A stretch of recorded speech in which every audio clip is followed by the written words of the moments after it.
Soy Rafael Guerrero, psicólogo y doctor en educación y autor del libro Educación Emocional y Apego, pautas prácticas para gestionar las emociones en casa y en el aula.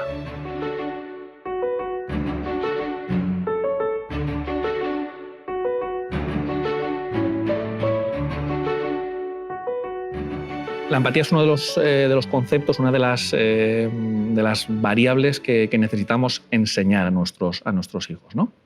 El concepto de empatía viene del griego empatos, que quiere decir sufrimiento con el otro. Generalmente en el lenguaje cotidiano, Laura, solemos escuchar de la empatía es cuando me pongo o cuando me meto en los zapatos del otro. Y está bien, pero yo añadiría una pequeña coletilla, y es que consiste en ponerse en los zapatos del otro, pero, esto es muy importante, debemos tener en cuenta que esos zapatos no son nuestros.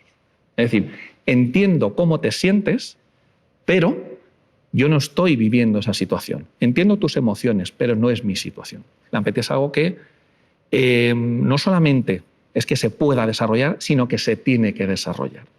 Y siempre comento que la empatía se desarrolla con un otro. Bueno, esto un otro es entre comillas, ¿no? Porque un otro implica una tribu, ¿no? Sí. Hace falta una tribu entera para desarrollar a un niño, para que un niño crezca y para educar un niño.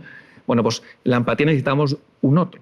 Es decir, nuestro hijo aprende a montar en bicicleta, por ejemplo, porque hay alguien, o hay varias personas, ¿vale?, que le enseñan a montar en bicicleta.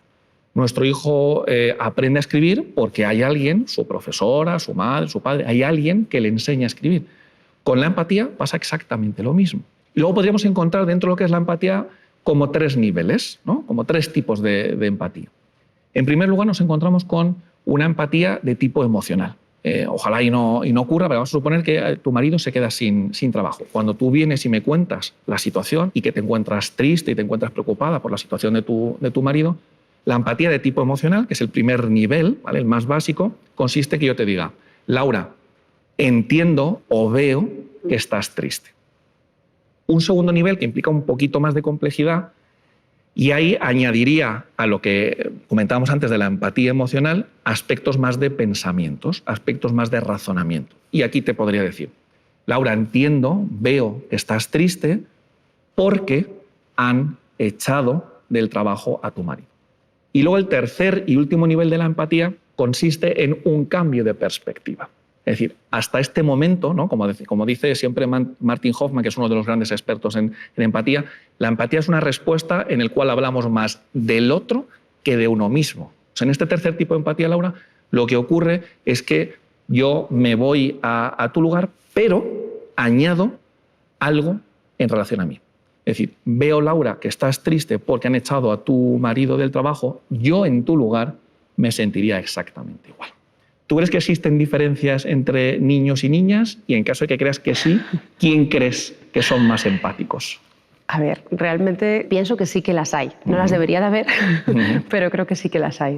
Que las niñas tienen mayor empatía, ¿no?, que los varones. Pues estás en lo cierto, ¿no? Además, esto no solamente es una sensación o algo que percibamos en el día a día con nuestros hijos, con nuestros alumnos, ¿no?, sino que es algo que está demostrado científicamente, ¿no? Fíjate, en el año 2007, un estudio de un experimentador que se llama Bricendin en la Universidad de California realiza un estudio donde compara niños y niñas, ¿vale?, pequeños, y ve que las niñas aguantan más la mirada y miran más los aspectos faciales que los niños, lo cual les da más información de contenido emocional y lo cual les hace ser mucho más empáticas. Podemos decir que más o menos en torno a los 4 o 5 años ya podríamos concluir que existe una empatía. De una manera ya madura, ¿no? ¿Por qué en torno a los 4 o 5 años? Porque a partir de esa edad es cuando ya se desarrolla otro aspecto muy relacionado con la empatía, que es la teoría de la mente. La teoría de la mente es la capacidad que tenemos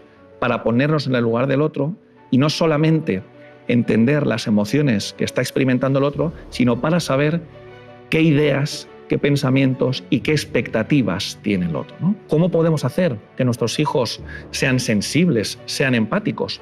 Bueno, pues igual que decimos que para conseguir que un niño aprenda a nadar, necesitamos enseñarle a nadar, es decir, ejercer de modelos y luego que él vaya aprendiendo poco a poco en este caso, esta conducta motriz.